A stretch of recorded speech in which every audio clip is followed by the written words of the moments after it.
Good morning everyone, स्वागत है आपका हमारे इस चैनल पे। और आज है 27 जनवरी और यहाँ पे इंपॉर्टेंट न्यूज़ को कवर करेंगे। ठीक है, आइए फटाफट देखते हैं कि आज का इंपॉर्टेंट न्यूज़ क्या है। सबसे पहला आपको पता ही है, कर्तव्य पथ पर कल गणतंत्र दिवस के शुभ अवसर पे वहाँ पे बहुत सारी झांकियाँ, बहुत सारे वहाँ पे कार्यक्रम देखने को मिला। ठीक है, जब मैंने पूरा आर्टिकल पढ़ा जो कि एग्जाम के लिहाज से काफ़ी महत्वपूर्ण है, एक ही पॉइंट लगा, ये वाला जो इस बार गणतंत्र दिवस जो 76 नंबर का है ना, इस बार के जो मुख्य अतिथि कौन है? तो इंडोनेशिया। मुख्य अतिथि कौन है यहाँ पे? गेस्ट कौन है यहाँ पे? तो इंडोनेशिया के राष्ट्रपति हैं, उनका नाम याद रखिएगा, आने वाले एग्जाम के लिए वेरी इंपॉर्टेंट है। ये हो गया। साथ ही आपको बता दें, मेंस में ऐसे पूछता है आपसे कि भारत के लिए इंडोनेशिया इतना महत्वपूर्ण रिलेशन क्यों है? तो इसके पीछे दो कारण अभी जो यहाँ पर देखने को मिला इस आर्टिकल में। पहला की है आसियान को लेकर, ठीक है, आसियान को लेकर, और दूसरा है इंडो पैसिफिक को लेकर और साउथ चाइना सी को लेकर। ओके, तो इन तमाम मुद्दों के लिहाज से जो इंडोनेशिया भारत के लिए इंपॉर्टेंट बना हुआ है। बहुत सारे ऐसे क्षेत्र हैं, ठीक है, जिस पे भारत और इंडोनेशिया मिलकर कार्य कर रहा है। आगे हम लोग देखेंगे। ये देखिए यहाँ पे अभी मोदी, हमारे प्रधानमंत्री और इंडोनेशिया के राष्ट्रपति सुबियांतो ने वार्ता किया। ठीक है, कुछ महत्वपूर्ण समझौते हुए। अब किसी देश का राष्ट्रपति आएगा तो हमारा कुछ तो कुछ इंपॉर्टेंट यहाँ पे समझौता किए जाएंगे ना। तो इंपॉर्टेंट जो समझौता देखने को मिल रहा है, ठीक है, तो यहाँ पर क्या देखने को मिला? बहुत सारे इंपॉर्टेंट समझौता हुए और यहाँ पे एक कॉमन एरिया, कॉमन सेक्टर, ठीक है, मेंस में आपके लिए बता दे रहे कॉमन सेक्टर कौन सा है जिसपे भारत और इंडोनेशिया ने मिलकर काम कर रहा है। तो आतंकवाद को लेकर, देखिए आतंकवाद को लेकर जो है ना, दोनों देश जो है ना तत्परता दिखाए यहाँ पे कि आतंकवाद के किसी भी रूप को हम लोग स्वीकार नहीं करेंगे। वाला दूसरा क्या हो गया? स्थानीय मुद्रा, जो लोकल करेंसी होता है, जैसे भारत का रुपया हो गया, इंडोनेशिया का जो करेंसी है वहाँ के, आपस में हम लोग क्या करेंगे? व्यापार करेंगे, उससे हम लोग अपने ट्रांजेक्शन को यहाँ पे क्या करेंगे? कंप्लीट करेंगे। तो अस्थाई मुद्रा को लेकर यहाँ पे बातचीत चला। थर्ड की अगर बात करें यहाँ पे साउथ चाइना सी को लेकर, क्योंकि वहां पे चाइना का दबदबा बहुत ज्यादा है। ठीक है, आए दिन वहां पे वो सैन्य अभ्यास करते रहता है, दूसरे की जो प्रॉपर्टी है, जो कंट्री होते हैं उन पे अपना दावा ठोकते रहता है कि ये जो चाइना का पार्ट है। फिर आपको पता है इंडो पैसिफिक जो रीजन है, इंडो पैसिफिक जो रीजन है, वहां पर चाइना का दबदबा बढ़ रहा है। तो इस कारण उसको काउंटर करने के लिए भी इंडोनेशिया हमारे लिए इंपॉर्टेंट है। और लुक एट नीति हो गया, एक्ट इत नीति के तहत जो हमारा आसियान मेंबर के साथ जो कनेक्टिविटी है, उसके लिहाज से भी हमारा इंडोनेशिया क्या हो जाएगा? महत्वपूर्ण हो जाएगा। क्लियर है? ध्यान रखेंगे आप। नेक्स्ट मूव करें यहाँ पे। देखिए 2025 का जो रक्षा मंत्रालय का इस बार का जो थीम है ना, कि अपनी सेना को, अपनी जो शक्ति है सैन्य को, उसमें सुधार करना। तो यहाँ पे बात करें तो उसी दिशा में सुधार करने को लेकर जो आत्मनिर्भर बन रहा है हमारा जो सुरक्षा सिस्टम, जैसे कि अभी आपने देखा होगा कि आईएनएस सूरत को, आईएनएस नीलगिरी को और आईएनएस वागसीर को यहाँ पे जो है शामिल किया गया है इस बेड़ों को। आपको बता दें ये आत्मनिर्भरता की दिशा में महत्वपूर्ण कदम है। क्वेश्चन मेंस में पूछेगा कि भारत अपनी सैन्य शक्तियों के संदर्भ में आत्मनिर्भर बनने की दिशा में भारत ने हाल ही में कौन से कदम उठाए हैं? टिप्पणी करें। इस तरह के प्रश्न पूछे जाएंगे तो आपको यहाँ पे आईएनएस सूरत, आईएनएस नीलगिरी, आईएनएस वागसीर के बारे में यहाँ पे आपको डिस्कस करना है। ओके, नेक्स्ट मूव करें। यहाँ पे इस बार का जो झांकी निकला ना, मतलब जो पैरेड हुआ कर्तव्य पथ पे, तो भारत की जो विविधता है, भारत की जो एकजुटता है, भारत की जो सॉफ्ट पावर है, उसको यहाँ पर रेखांकित किया गया है। ठीक है, अगर मान लीजिए आप इंटरव्यू वगैरह दे रहे हैं, अभी हाल ही में आपका 10-15 दिन के बाद अगर इंटरव्यू वगैरह आपको होगा, तो हो सके तो एग्जामिनर जो यहाँ पे इंटरव्यूअर होते हैं वो आपसे यहाँ पर क्वेश्चन पूछ ले कि आपको इस बार झांकी में सबसे खासियत क्या नजर आया, स्पेशल क्या नजर आया। तो दो चीज है इस बार। महाकुंभ जो उत्तर प्रदेश के प्रयागराज में जो यहाँ पे महाकुंभ जो यहाँ पे होता है, ठीक है, जो हमारे लिए एक बहुत बड़ा ये क्या है, एकजुटता का मेला है ये। ठीक है, पूरे विश्व का सबसे बड़ा मेला है ये। विशेषज्ञ यहां तक भी कहते हैं कि अगर आप स्पेस से इस मेले को देखोगे ना, तो ये मेला भी आपको दिखेगा। क्लियर है? तो इतना बड़ा मेला है ये। दूसरा हम लोग बात करेंगे यहाँ पे कुल्लू नेशनल पार्क जो मध्य प्रदेश में है, जो कुल्लू नदी के किनारे है, वहां पे चीता को फिर से रिहेबिलिटेट किया गया, पुनर्वास किया गया। तो ये जो है ना खासियत है इस बार पैरेड का। दो हो गया। थर्ड की अगर हम लोग बात करें तो जो नवीकरणीय ऊर्जा की दिशा में पीएम सूर्यघर योजना हो गया, पीएम कुसुम योजना हो गया, ये सब सारे जो क्वेश्चन है ना एग्जाम में पूछे गए हैं कि पीएम कुसुम योजना का क्या उद्देश्य है, ये किससे जुड़ा हुआ है, पीएम सूर्यघर योजना क्या है, ठीक है। तो आपको यहाँ पे सोलर पैनल लगा के अपने घरों पे 300 यूनिट बिजली मुफ्त में मिलेगा। साथ ही पीएम कुसुम योजना के तहत जो सिंचाई करने के लिए हम लोग जो पंप से पानी निकालते हैं ना, उसके लिए एनर्जी चाहिए ना, तो हम लोग सोलर एनर्जी का यूज करेंगे यहाँ पे। तो पीएम कुसुम योजना उसी से जुड़ा हुआ है, ध्यान रखेंगे। कुनो नदी के बारे में हम लोग बात कर दिए, ये सब इंपॉर्टेंट चीज है। और ये चीता को हम लोग कहाँ से रिहेबिलिटेट किए, वापस ला रहे हैं दक्षिण अफ्रीका से और नाइजीरिया से। ये क्वेश्चन एग्जाम में पूछे जाएंगे। उसके बाद बात करें हम लोग यहाँ पे, देखिए बीपीएससी में यहाँ से क्वेश्चन पूछ लिया, जो घर बैठे मतदान की जो आयु सीमा है ना, पहले 65 साल तक था, उसको बढ़ा के 85 साल कर दिया गया। क्लियर।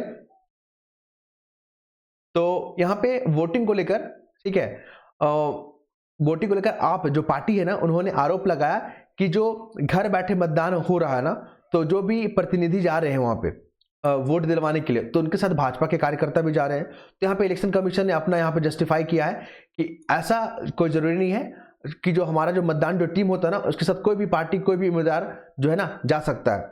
ऐसा नहीं है कि आप भाजपा जाए या कांग्रेस जाए या आप पार्टी जाए, आप खुद भी जा सकते हैं। तो इस तरह का आरोप जो है ना बेतुका है। क्लियर है। इलेक्शन कमीशन से क्वेश्चन पूछ लेता है। आर्टिकल 324 इंपॉर्टेंट है। इसमें एक अध्यक्ष होते हैं और 2 मेंबर होते हैं, सारे के अपॉइंटमेंट राष्ट्रपति करते हैं। एक सिलेक्शन कमेटी बनता है, एक सिफारिश कमेटी बनता है, जिसके प्रधानमंत्री अध्यक्ष होते हैं, याद रखेंगे आप। और इलेक्शन कमीशन जो है ना, Lok Sabha, Rajya Sabha, president, vice president, Vidhan Sabha और विधान परिषद जिन राज्यों में है, सारे का इलेक्शन जो है ना कौन करवाता है, इलेक्शन कमीशन करवाता है। पंचायती राज इलेक्शन जो है ना स्टेट इलेक्शन कमीशन करवाती है राज्य सरकार के निर्देश पर। ओके, नेक्स्ट मूव पर यहाँ पे ये कोटेशन है, आप अपने आंसर राइटिंग में यूज कर सकते हैं, जहां पे ऐसे पेपर देखने को मिलेगा। साधनों द्वारा नहीं बल्कि नैतिकता के बल के द्वारा मनुष्य और उनके कर्मों पर अधिकार प्राप्त किया जा सकता है। नेक्स्ट मूव पर यहाँ पे ये है एडिटोरियल पेज का इंपॉर्टेंट टॉपिक। यहां से जो है ना इस आर्टिकल में आपको क्या जानने को मिलेगा, 2 चीज। भारत को जो है ना निर्यात जो एक्सपोर्ट होता है ना, निर्यात आधारित मतलब एक्सपोर्ट पे बेस्ड इकोनॉमी बनना है, इकोनॉमिक पावर बनना है, ठीक है। तो उसके लिए सरकार के सामने क्या चैलेंजेस है और सरकार इस चैलेंजेस को दूर करने के लिए भारत सरकार ने क्या प्रयास किया है। तो हम लोग यहाँ पे मुख्य जो फोकस रहेगा चैलेंजेस पे बात करेंगे कि भारत को निर्यात उन्मुख बनने के लिए मतलब एक्सपोर्टर कंट्री बनने के लिए क्या क्या चैलेंजेस का सामना करना पड़ रहा है, ठीक है। और भारत ने भी हाल में कौन सा अचीवमेंट है जिसमें सुर्खियां बटोरा है, उस पर भी हम लोग बात करेंगे। क्योंकि भारत जो है ना इंपोर्ट ज्यादा करता है, भारत का ट्रेड डेफिसिट ज्यादा है, मतलब इंपोर्ट हम लोग ज्यादा करते हैं और एक्सपोर्ट बहुत कम करते हैं। ये हो गया। चलिए, तो चैलेंजेस क्या क्या है हम लोग वो देख लेते हैं। सबसे पहले आपको बता दें कि 2026 तक, अगला साल, हम लोग जो है ना चौथी बड़ा अर्थव्यवस्था पूरे विश्व का बन जाएंगे और 2027 तक हम लोग 3rd इकोनॉमिक पावर बन जाएंगे। ओके, तो इसी पर जब विशेषज्ञ बताते हैं कि क्या क्या चैलेंजेस है कि हम लोग इकोनॉमिक जो हमारा एक्सपोर्ट आधारित इकोनॉमी नहीं बन पा रहा है, तो यहाँ per capita income flow chart बनाइएगा। यहाँ पे ऐसे ही इमेज में लिखिएगा फ्लो चार्ट में जो 6-7 पॉइंट है उसके बारे में चैलेंजेस कर दीजिएगा कि भारत के सामने निर्यात आधारित जो अर्थव्यवस्था बनना है ना, उसकी दिशा में क्या चैलेंजेस है, क्या चुनौतियां हैं। तो पर कैपिटा इनकम जो है ना बाकी देशों के मुकाबले, यहाँ तक कि दक्षिण एशिया, अगर एशिया की बात करें ना हम लोग, तो वहां पर भी नीचे है भारत का, ठीक है, पर कैपिटा इनकम नीचे। सेकेंड हम लोग बात करें यहाँ पे क्या चैलेंजेस है यहाँ पे, तो यहाँ पर जो हमें देखने को मिल रहा है ना भ्रष्टाचार, ठीक है, भ्रष्टाचार यहाँ पर देखने को मिल रहा है। लाल फीताशाही, दफ्तरशाही, ये भी बहुत बड़ा चैलेंजेस है। ओके, फिर जो विनिर्माण जो क्षेत्र है ना उसमें सुस्ती देखने को मिल रहा है, उसमें गिरावट देखने को मिल रहा है। एग्रीकल्चर भी वहां पर गिरावट देखने को मिल रहा है। ओके, फिर एफडीआई का जो इन्वेस्टमेंट है वो नीचे आ रहा है, लोग पैसे निकाल रहे हैं, तो ये भी बहुत बड़ा चैलेंज है उसको मेंटेन करना। ओके, अभी भारत ने जो हाल फिलहाल में जो अचीवमेंट किया है, एक तो डॉकिंग जो भारत ने टेक्नोलॉजी डेवलप किया, 2 उपग्रह को स्पेस में जोड़ना, उसको स्पेस डॉकिंग बोलते हैं। साथ ही आपको बता दें भारत में इंटरनेट यूजर 90 करोड़ के आसपास है, ग्रामीण इलाकों में भी इंटरनेट यूजर बढ़ रहे हैं। तो ये सब अचीवमेंट है जो कि भारत को एक्सपोर्ट आधारित या डिजिटल आधारित अर्थव्यवस्था बनने की दिशा में महत्वपूर्ण कदम है। हम लोग बात करेंगे चीन प्लस क्या है। देखिए, जो भी इन्वेस्टर ना चाइना में इन्वेस्ट करते थे, एफडीआई लेके आते थे या एफआईआई, वो लोग चाइना में इन्वेस्ट ना करके अदर कंट्री में जो इन्वेस्ट कर रहे हैं ना, उसी को चाइना +1 नीति का नाम दिया गया है। क्वेश्चन पूछ सकता है पीटी में आपसे कि चाइना 1+ नीति से आप क्या समझते हैं। यूपीएससी में टारगेट करेगा आपको इस तरह के क्वेश्चन। और एक ग्लोबल साउथ वाला जो कि यूपीपीसीएस में पूछ लिया है इस बार। ओके, फिर देखिए यहाँ पे, जब यहाँ पे इस आर्टिकल में ये भी बात किया गया है, जब भी कोई परियोजना होता है उसको लागू करने की बात होती है ना, तो जिसमें अगर देरी हो रहा है तो इससे क्या होता है कि जो परियोजना होता है उसका लागत, उसका कॉस्ट बढ़ जाता है। जब कॉस्ट बढ़ जाता है तो उसका इम्पैक्ट पता क्या होता है, सरकार को जो है ना उधार लेकर अपने परियोजना को फिर क्या करना पड़ता है, पूरा करना पड़ता है। इसको घाटे की वित्त व्यवस्था बोलते हैं। उससे क्या होगा, इन्फ्लेशन बढ़ेगा। इन्फ्लेशन बढ़ेगा तो क्या होगा, हमारा जो इंपोर्ट है ना वो फिर बढ़ जाएगा, हमें ज्यादा करेंसी देना पड़ेगा, डॉलर देना पड़ेगा, हमारा फॉरेन एक्सचेंज रिजर्व घट जाएगा। तो इस चक्र से कैसे निकाले, इसी पे बात कर रहा है ये आर्टिकल। ओके, नेक्स्ट मूव करें। यहां पे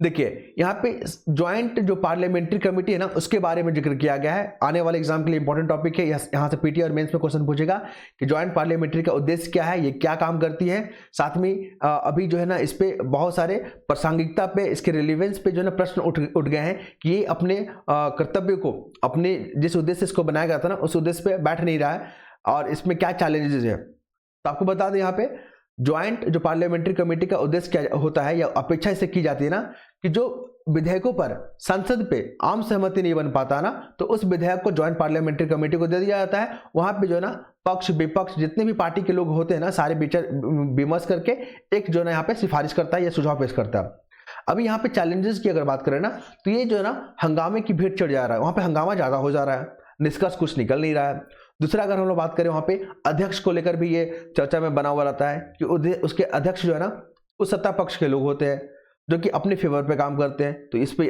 आरोप लग रहा है और ये वक्फ मुद्दे को लेकर यहाँ पे इस जो है न्यूज आया हुआ है। ज्वाइंट पार्लियामेंट्री कमेटी बता दें, इसके बारे में संविधान में कुछ नहीं लिखा हुआ, इसको एक्ट संसदीय कानून के तहत या नियमों के तहत इसको बनाया गया है।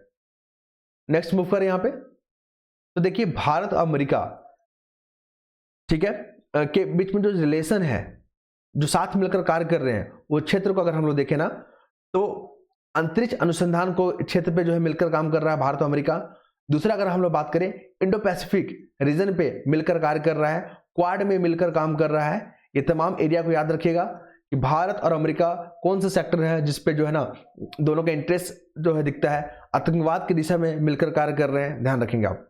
नेक्स्ट मूव करें, ये GSLV F-15, ये जो है ना, ये जो रॉकेट है क्रायोजेनिक इंजन है। ये क्रायोजेनिक इंजन बता दें आपको, ये इंजन जो है ना लिक्विड फ्यूल का यूज करती है और हैवी बॉडी वाला जो सैटेलाइट होता है ना उसको स्पेस में पहुंचाना है तो हम लोग क्रायोजेनिक इंजन को यूज करते हैं। ये क्वेश्चन पूछा गया है और ये हमारा 100वां लॉन्च होगा। मतलब अगर पूछेगा कि 100वां लॉन्च कब हुआ था, तो 29 जनवरी का नाम लीजिएगा।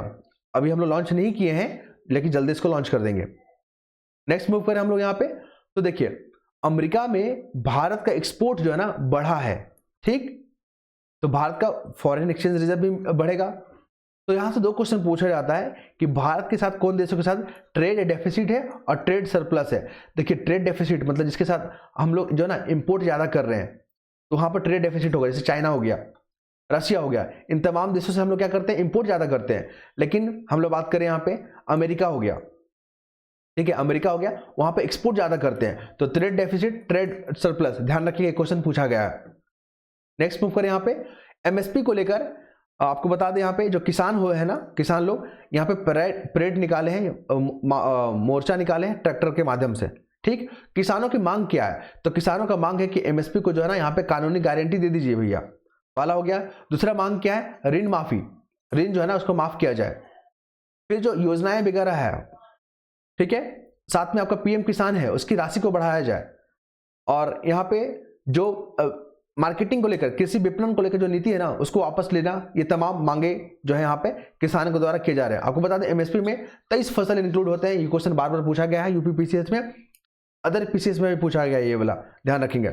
सीएसएपी जो एक संस्था है जो सिफारिश करती है, और cabinet committee of economy affair जो एक संस्था है जिसके प्रधानमंत्री अध्यक्ष होते हैं, वो फाइनल मुहर लगाती है। सपोज कीजिए एमएसपी जो है ना 100 रुपये सिफारिश करती है सीएसएपी, तो इस पर मुहर कौन लगाएगी कि हाँ 100 रुपये ही होना चाहिए, ये करती है cabinet committee of economic affair. इसमें बता दें टी और कॉफी इंक्लूड नहीं है एमएसपी में। नेक्स्ट मूव करें, अफीम वाला एरिया है ये, गोल्डन क्रिसेंट, गोल्डन ट्रायंगल बहुत बार पूछा गया है।